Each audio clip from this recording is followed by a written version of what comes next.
Olá, continuando com o assunto do meu trabalho,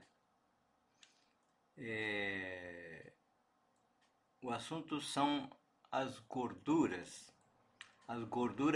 certas. Existe um universo muito grande de gorduras, a grosso modo, dois tipos: gorduras animais e gorduras vegetais. As gorduras é um universo muito complexo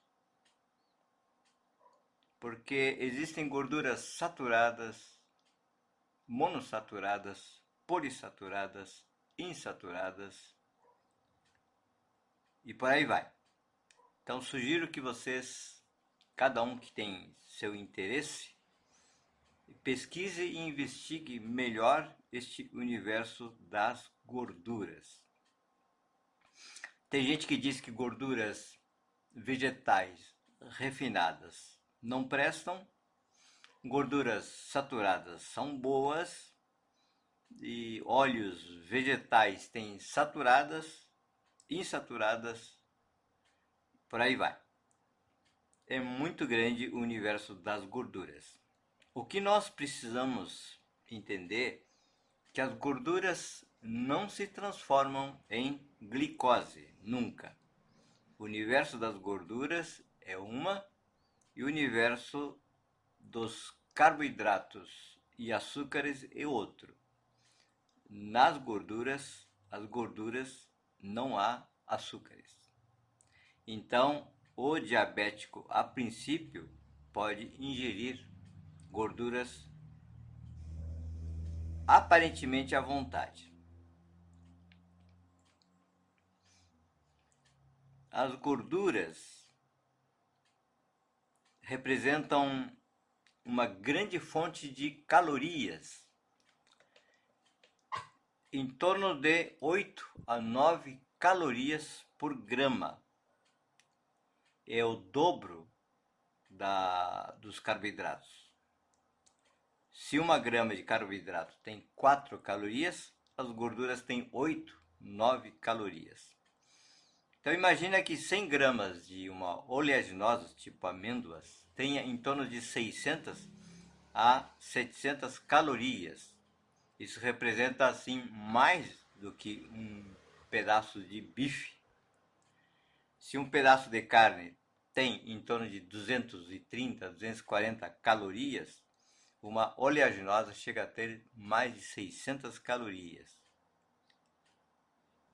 As grandes fontes de energias para o nosso corpo são os carboidratos, gorduras e proteínas. As proteínas também têm 4 calorias por grama.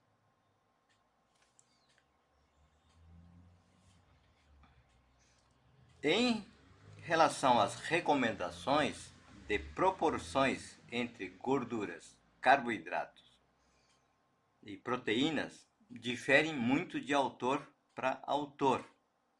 Para pessoas que não têm diabetes, aconselha-se em torno de 50, 60% de carboidrato e o restante divididos entre proteínas e carboidratos.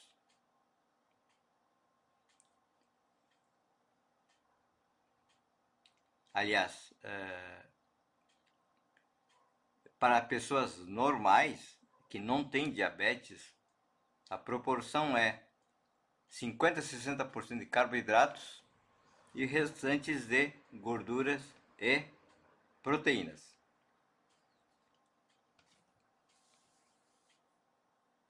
Sendo que a grande fonte de energia para o corpo seriam os carboidratos e as gorduras para pessoas sem os sintomas, sem o diagnóstico da diabetes.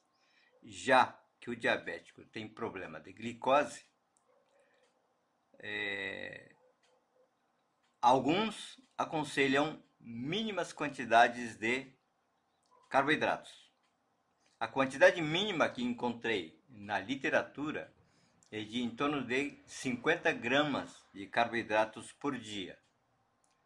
E 50 gramas é mais ou menos uma colher a 2 colheres de sopa de arroz, aveia, milho, etc. Os cereais.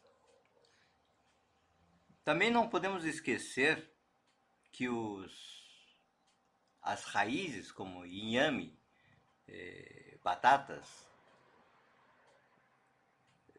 cenoura, beterraba, todos têm carboidratos. Também as fibras são um tipo de carboidratos, só que as fibras não aumentam a glicose. Eles podem, inclusive, diminuir a glicemia nas pessoas, não só dos diabéticos, mas dos não diabéticos. Tem muitos ângulos a considerar em relação às gorduras e carboidratos. Vamos continuar. O que o corpo precisa para viver? Essencialmente de energia. Em se tratando de energia, não se pode deixar de pensar na inteligência que cria o nosso corpo no seu dia a dia. Imagina que o corpo foi programado, por exemplo, para ficarmos muito tempo sem comer. O que acontece com o corpo, então, se ficarmos 10 dias, 20 dias sem comer nada? O corpo vai utilizar primeiro a gordura. E queima a gordura primeiro. Depois começa a queimar açúcares. E também queima as doenças. Células que não prestam são destruídas em jejum. Então tem cientistas hoje indicando vários tipos de jejum. Jejum de um dia a vários dias, a jejum da noite para meio-dia, por exemplo, né? Chamam de intermitente aí porque não é um jejum que envolva o dia todo. Então, nessa ordem, o corpo, durante o jejum, destrói ou queima doenças, células ruins, depois queima a gordura, depois queima, olha só, depois começa a queimar, depois que queima gordura, começa a queimar proteínas. Então a pessoa só aí começa a emagrecer. No meu jejum, por exemplo, de 8 dias, sem comer absolutamente nada, tomando só água, eu perdi apenas 2 quilos. Por que só 2 quilos? Porque, ora, eu sou uma pessoa magra, é por isso, né? O corpo não permite que queime além do necessário. Tem uma inteligência que muitas vezes foge à compreensão da gente, mas focando no corpo, pensando no corpo, pouco a pouco a gente começa a perceber como o nosso corpo funciona. Durante o jejum, o essencial é respirarmos bem, não ficar encucado e tomar bastante água. Ok?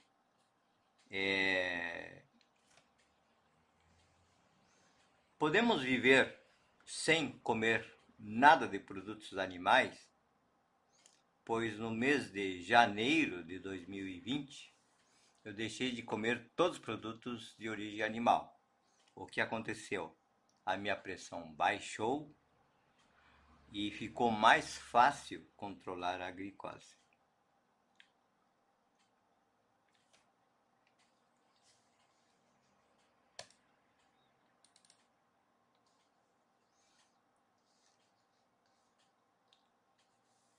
Temos aqui uma proposta da cura da diabetes pela alimentação viva. Essa alimentação viva é de um médico chamado Cousins. Você encontra livros, né, com esse título aqui, ó, A Cura da Diabetes pela Alimentação Viva. Ele aqui faz um trabalho onde os seus pacientes passam vários dias comendo só vegetais vivas, acompanhando, claro, fazendo exame de sangue, glicose, acompanhando todos, porque muitos que vão lá fazer esse tipo de tratamento têm outras doenças. Okay? A pandemia da diabetes é o resultado do estilo de vida e uma dieta repleta de carboidratos, laticínios, farinha branca, açúcar refinado, alimentos de origem animal cozidos, gorduras saturadas, gorduras trans, nicotina, café, alimentos carregados de agrotóxicos e metais pesados, ar, água de má qualidade e estresse. Além desses costumes que intensificam e contribuem para a tendência genética, existem também os fatores econômicos. É bem interessante o que esse autor afirma sobre a diabetes na obra dele. Aconselho a leitura para quem puder. Então, por hoje, fico nesse ponto aqui.